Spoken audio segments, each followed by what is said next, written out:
Chapter 16. That night she had to dream again. This time the wind howled as she stepped onto the lake.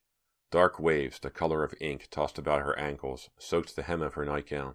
The colors were so vivid. The night sky was like black velvet, the moon golden, nearly as bright as the sun. She walked over the waves.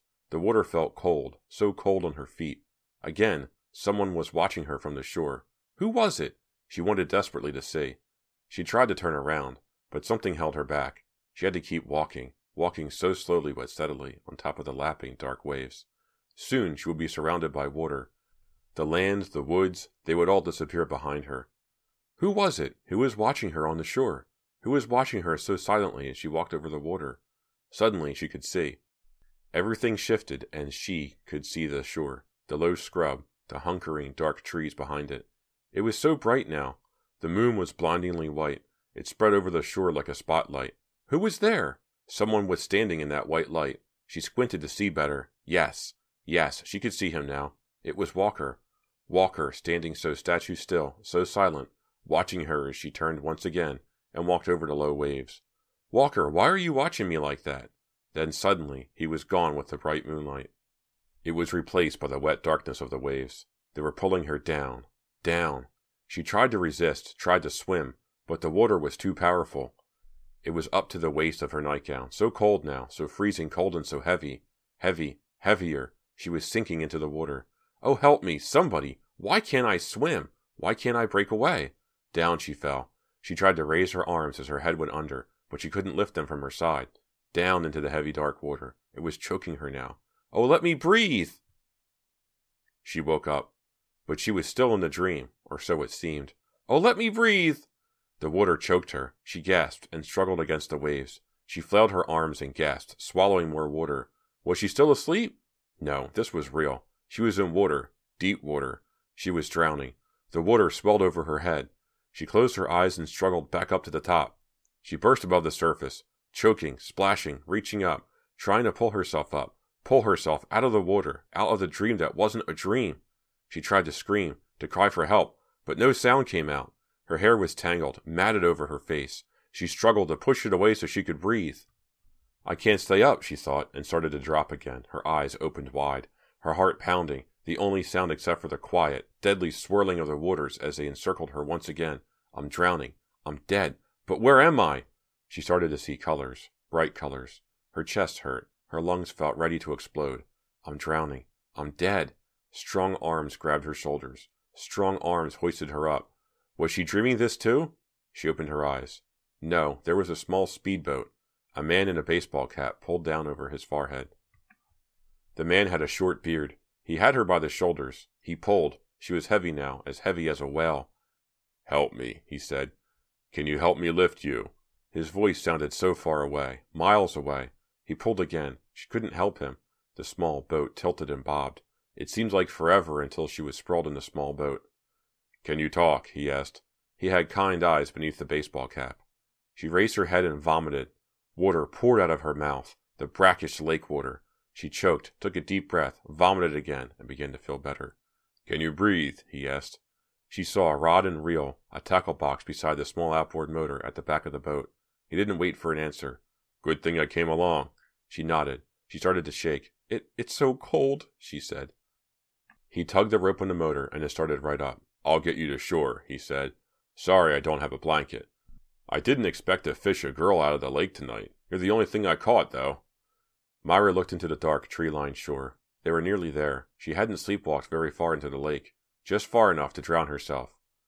What were you doing in the water this time of night, all by yourself? The fisherman asked. I don't know, she said. Chapter 17. Mrs. Barnes, biting her lower lip, put down the phone receiver. Dr. Stern says he can see you in the morning. Would you like another bowl of tomato soup? No, I'm warmed up, Myra said, twirling the soup spoon around and around between her fingers. Do you really think you can help me? Her mother walked across the kitchen, came up behind her, and put her arms around Myra's shoulders. Myra, we've got to do something. You nearly drowned tonight. She bent down and pressed her cheek against Myra's still wet hair. I really do think Dr. Stern can help. Myra sighed. She looked up at the kitchen clock. Was it really 3:30 in the morning? You'd better go to bed, her mother said. Think you can sleep? I don't know if I want to sleep, Myra said. She stared out the window into the darkness. I'm really scared, Mom. Why am I doing this? Don't worry. Dr. Stern will help you find out why, and in the meantime, you can sleep in my room, Mrs. Barnes said. But her trembling lower lip and the tears forming in the corners of her eyes told Myra that her mother was as frightened and mystified by this as she was. The two hospital receptionists seated inside the circular desk in the center of the lobby were more interested in talking to each other than to the people who came up to them asking for directions and information. I don't know, Barbara. I just don't know, the smaller woman kept repeating to the larger woman, who kept shaking her head in agreement. Myra, dressed in tan shorts and a long-sleeved yellow t-shirt, waited patiently, leaning on the desk. After a while, she realized she'd have to interrupt if she was ever going to get to Dr. Stern's office in time. Can you tell me how to get to Dr. Stern's office? 4th floor, the one named Barbara said without really acknowledging Myra's presence. Take the elevators on the left, her companion added, surprisingly helpful. Myra thanked them and headed to the left bank of elevators. Even though it was before 9 in the morning, a large crowd was waiting for the next elevator. Oh, sorry! Myra bumped into a woman with a big white cast on her foot. Watch it! The woman glared at Myra and moved away, leaning heavily on a metal crutch. I'm so nervous, I'm not paying attention to anything, Myra thought. I don't want to be here. I'm not sick. Why am I in the hospital? She wondered where her mother was. Probably on the 6th floor. That was the recovery floor. Mrs. Barnes had wanted to accompany Myra to Dr. Stern's office, but she had an overload of demanding patients to deal with up there. Why did it keep it so hot in here? Myra wondered. She pushed her hair back off her shoulder, wishing she had pinned it up. The elevator finally arrived and everyone crushed into it, looking very sour and uncomfortable. On the 2nd floor, 2 doctors in green surgical suits and caps got on, talking to each other in low voices about a patient. By the time the elevator reached the 4th floor, Myra was smushed against the back wall. Getting out, she called, but no one seemed to hear her. Please, getting out. The door started to close as she pushed her way to the front of the elevator. She made a desperate leap and popped out just as the door slammed shut. Now where do I go? She asked herself. She searched the pale green walls until she found a sign, psychiatric. It had an arrow beside it, pointing to the right, so Myra walked to the right, passed through 2 swinging doors, and kept walking. There were patients' rooms on both sides of the narrow hallway. Through half-closed doors, she could see people lying in their beds. Some were sleeping. Some were awake, staring up at TV sets that seemed to be suspended from the ceiling. The sounds of a game show echoed through the halls. I must have made a wrong turn, Myra thought. These people look sick. They don't look like psychiatric patients. Can I help you? A large orderly carrying a stack of trays stepped in front of her. Oh, yes, I'm looking for Dr. Stern's office. He's in psychiatric. Yeah, I know. Just turn around, go back through those doors, and make a sharp right. Okay, thanks a lot. She turned around uncertainly and tried to follow her directions. Past the door, she turned right and headed down a similar hall, this one with pale blue walls. I've got to get out of here, Myra said aloud. She turned again and walked quickly through another set of swinging doors. Another sign said psychiatric. An arrow pointed straight ahead. A nurse, pushing a cart of breakfast trays, smiled reassuringly at her as she passed. Feeling a little encouraged, Myra continued walking, reading the nameplates beside each door. She reached a small nurse's station where a tired-looking nurse was slumped behind a desk, her eyes closed. Myra was about to ask her the location of Dr. Stern's office when she stopped and gasped aloud. The man there! It was Cal. She recognized the short blonde hair, the staring eyes, the wide neck. He didn't see her at first. He was sitting on a couch near the nurse's station, his eyes on the sign that said, psychiatric. But then he turned to look at her, and their eyes met. Myra quickly looked down, saw the cardboard bracelet on his arm. Oh no, she thought, realizing at once why Cal was there. He was a mental patient. Chapter 18. Hey, you! It took Cal a while to recognize her. He seemed confused, groggy. He struggled to his feet, and Myra saw for the first time that he was gripping a cane. Myra turned, looking for a place to run. His face reddened. His expression turned from surprise to anger. Hey, stop! His shouts woke up the nurse, who leapt from her chair. Keeping the nurse's desk between them, Myra walked quickly away. Hey, stop! He was coming after her, his face red, his eyes bulging with anger. Myra started to jog. She almost collided with a cart of lunch trays. Hey, watch where you're going, an alarmed orderly called. She looked back. Cal was gaining on her, leaning against his cane as he lumbered forward, waving his free hand at her frantically. Stop! You! Somebody stop that girl! He bellowed. She turned a corner, looking for a place to hide. She ducked into a room. Hello? Can I help you? A young woman sat up quickly in her bed near the window. Oh, sorry, wrong room, Myra said. She slipped back out into the hallway. Gotcha now, Cal yelled, coming around the corner. Stop, you won't get away. What do you want? Leave me alone, Myra cried. Cal lunged forward clumsily, desperate to get to her. Suddenly, 2 nurses appeared on either side of him, grabbing him, holding him back. Idiots! Let me go, he bellowed. Then Myra saw the sign next to an open door. Dr. Lawrence Stern. A young man with curly copper hair stood outside the door. He was dressed in a dark brown suit and was sifting through some papers on a clipboard. Hearing Cal struggle noisily with the nurses, Myra darted around the young man and plunged into the empty office. She started to close the door behind her, but the young man held up the clipboard to block the door. Excuse me, miss, he said, looking very surprised. What are you doing? I have an appointment with Dr. Stern, Myra stammered. This is his office, right? Yes, it is. He followed her into the office and placed his clipboard on his cluttered desk. I'm Dr. Stern. But you're too young. That's what Myra almost blurted out. Somehow she managed to stop herself in time, but she wasn't able to stop her mouth from dropping open in surprise. I'm not at all what you pictured, right? Dr. Stern said, looking her up and down. Well, yeah, Myra admitted. I've tried to grow a beard so that I'll look older, the psychiatrist said, but it comes in all splotchy. Makes me look like a ferret. He smiled at her, but his expression quickly changed. Why did you run in here like that? A man was chasing me, one of the mental patients. Mental patient? Dr. Stern stepped out into the hall and looked both ways. He's big and blond. He has a huge neck. A huge neck? He called from the hallway. Ella, did you see someone out here with a huge neck? A tall, thin nurse with straight black hair and black horn-rimmed glasses appeared in the hallway beside Dr. Stern. She wasn't the same nurse that had helped Myra escape by restraining Cal. No, I haven't seen anyone, the nurse said. Was he a patient of yours? No, thanks, Dr. Stern said, rubbing his chin. He returned to the office, staring skeptically at Myra. He really was there, Myra said. He's chased me before. The man with the huge neck? Yes. He asked my friend about me, and he followed me one day, and now I found out that he's a mental patient here, and... Dr. Stern held up both hands. Whoa, slow down. Let me get this straight. You say a man with a huge neck has been following you outside, even though he's a patient at this hospital. Yes, you don't believe me, do you? Myra asked, suddenly feeling angry. I just realized who you are, he said, sitting down in a tall black leather chair behind his cluttered desk. You're Amy Barnes's daughter, Myra, right? Myra felt herself flushing for some reason. This man was her mother's friend, and now he thought she was totally bananas, imagining that people were following her. Yeah, Mom said that you've been sleepwalking. She told you the whole story? Yes, but I'd like to hear it in your words. He motioned for her to sit down in a green leather armchair across from his desk. Aren't I supposed to lie down on a couch or something? I'm supposed to be a bald, old man with a foreign accent, and you're supposed to lie down on a couch, he said, chuckling. Well, sorry, I don't have an accent, and I don't have a couch. Think you can talk to me sitting up? Myra smiled for the first time. At least he had a sense of humor. She plopped down in the chair and let out a long sigh. Are you frightened? Dr. Stern asked, leaning forward over his desk. He turned down a fresh sheet of paper on a long yellow pad.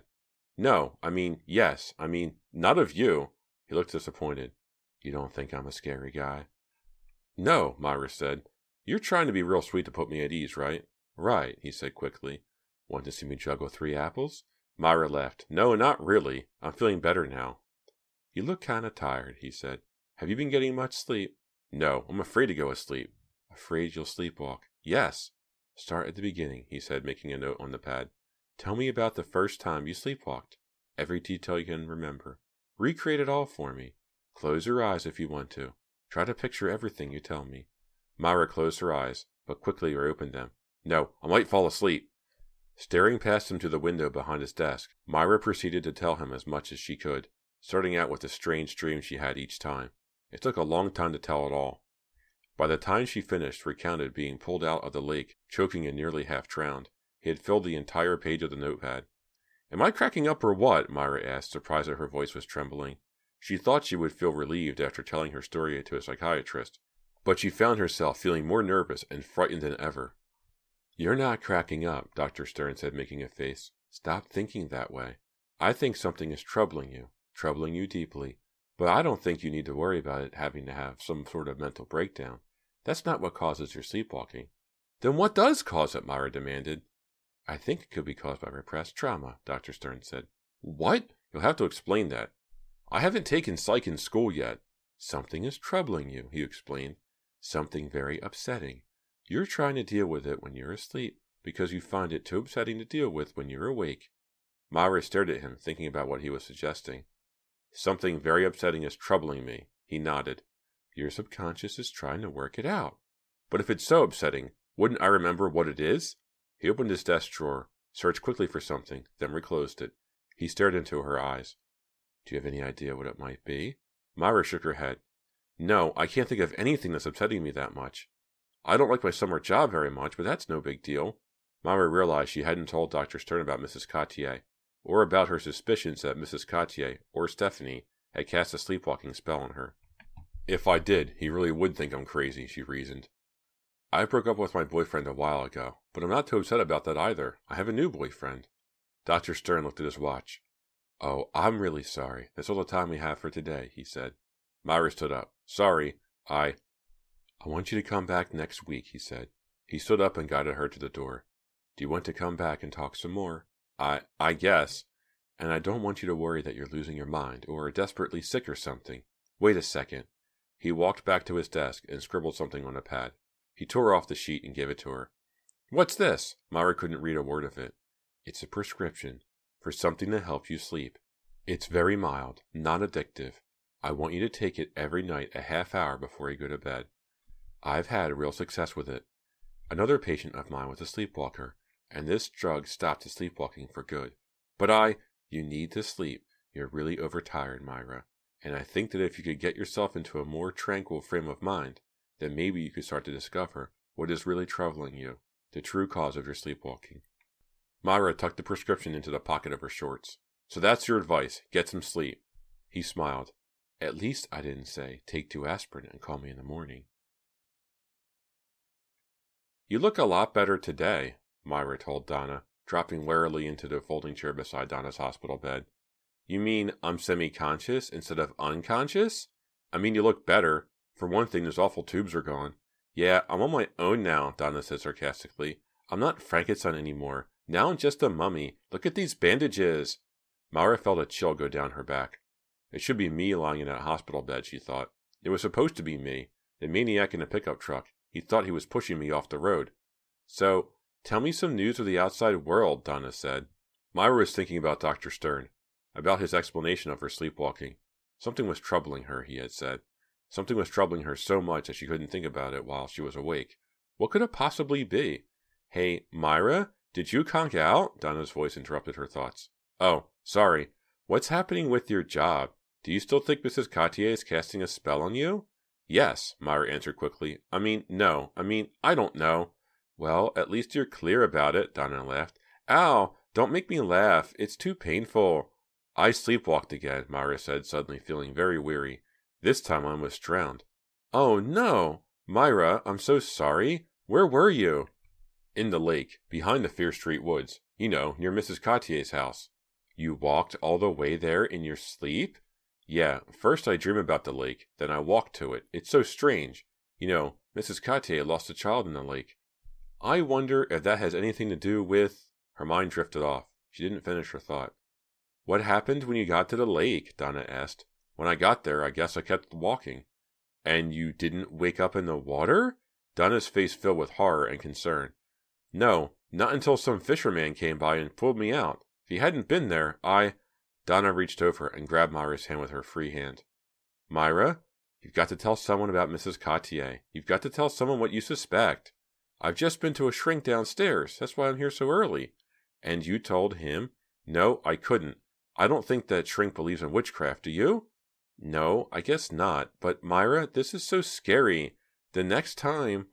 Myra let go of Donna's hand and walked to the window. She stared down at the crowded parking lot, thinking hard. The lake. She had to think about the lake. All this time she'd been focusing on everything but the lake, and the lake now seemed so important. The lake had to be a clue to why this was happening to her, why she was sleepwalking. There was something troubling her, Dr. Stern had said. Something troubling her that she was trying to solve in her sleep. Something troubling her about the lake. I'm going to do something about it, she blurted, not realizing she was talking aloud. Huh? Donna called from the bed. Myra, come back. I can't see you. I'm going to go to the lake. What are you talking about? I'm going to the lake. Tonight. Terrific. Have a nice time, Donna said, confused. I'm always going there in my sleep. Tonight I'll go there while I'm awake. Maybe I'll learn something that way, Donna. Maybe the lake will tell me something. The lake will tell you something? Donna looked even more confused. I'll let you know, Myra said, very excited. Talk to you later. Fine, Donna said dejectedly, watching her friend hurry away. I'll be here. I'm not going anywhere. The night air was hot and sticky. Tree toads chirped relentlessly in the trees. Somewhere far off in the woods, a dog howled mournfully, waiting for a reply, then howled again. Ow! Myra slapped at a mosquito. She looked up at the dark trees, so still as a photograph. She stepped deeper into the fierce tree woods, her flashlight aimed at the narrow, weed-clouded path in front of her. I'm glad Walker didn't come, she told herself. She pulled a clump of tall weeds out of her way. She had called him right after dinner and asked if he wanted to come out with her to the lake. The lake? What for? He had sounded terribly confused. Just for fun, she said, not wanting to reveal the true purpose of her journey over the phone. After all, she wasn't really sure why she was going. She just knew she had to do something. Walking through the fierce street woods at night doesn't sound like fun to me, Walker said. But the lake will be so pretty tonight, she argued. It's nearly a full moon. I can't, Myra. I promised my cousin I'd babysit for her twins tonight. You sure? Myra asked suspiciously. Really, I'd come with you if I could. Listen, we'll go to the lake some other time, okay? Well, you wouldn't go by yourself, would you? Well, no, really. I don't want you to go by yourself. That's just not smart. Well, Myra, come on. I'll worry about you too much. She debated in her mind whether to tell him the real reason she wanted to go to the lake at night, and decided he really wouldn't understand. I'll call you later, she told him, to see how you're surviving with your cousin's twin terrors. Then she hung up. At first, she was disappointed that Walker wouldn't come with her, but then she realized she was better off without him. If there was something she had to discover at the lake, she probably stood a better chance of finding it alone. Moonlight filtered eerily through the thick trees. Glimmers of silver light made the woods seem unreal, like a place in a dark fairy tale. The air was so still, Myra could hear her every breath. The tree toads suddenly stopped chirping. Now the only other sounds were those of her sneakers scraping the soft ground as she made her way along the winding path through the woods. The fear came over her all at once, as if sneaking up from behind and pouncing on her. She stopped and tried to shake it off, but she was trembling all over. Her legs felt weak as paper. Her head was pounding. What is happening to me, she wondered. Maybe it was the realization that she was all alone in the fierce street woods, where so many horrible, mysterious things had taken place.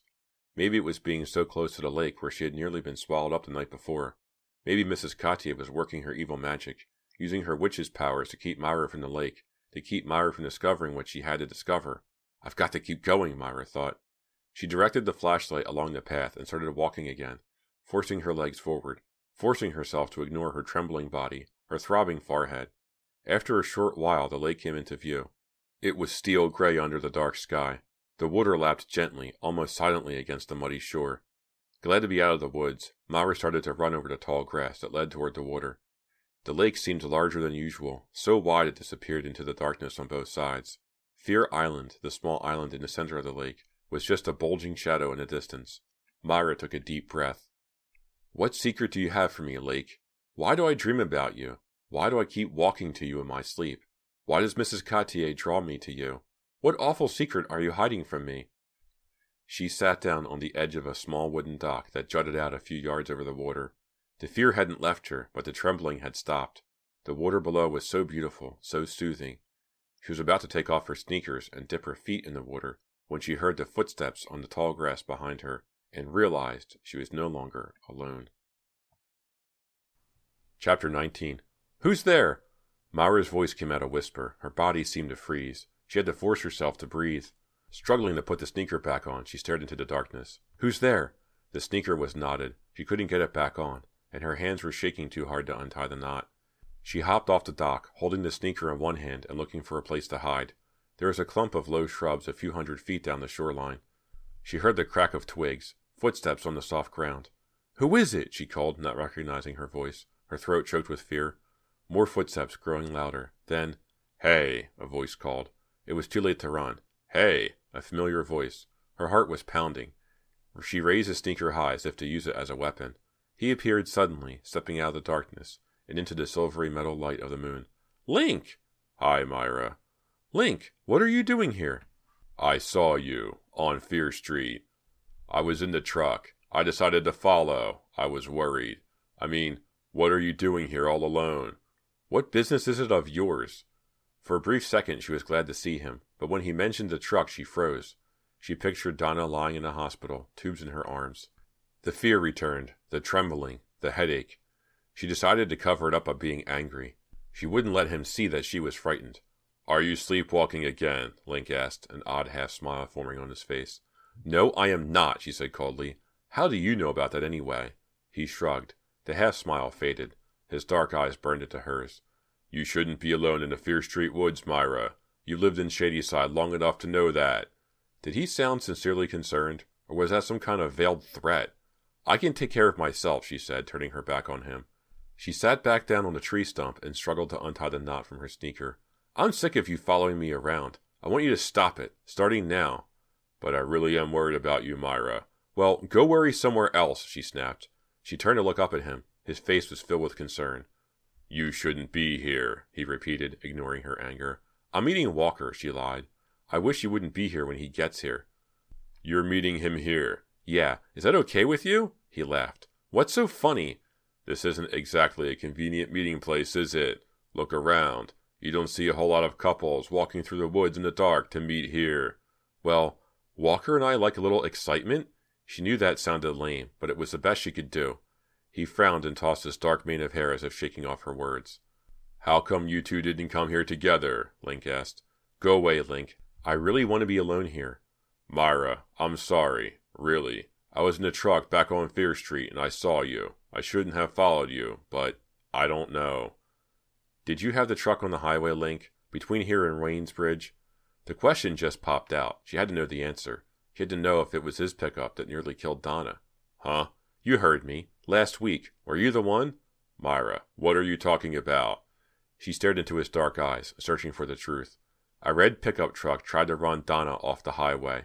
She was driving my mother's Toyota, and... He looked genuinely confused. Donna, is she okay? Myra, are you feeling all right? You're not making any sense. She shook her head. She couldn't tell if Link was pretending not to know anything or if he really was innocent.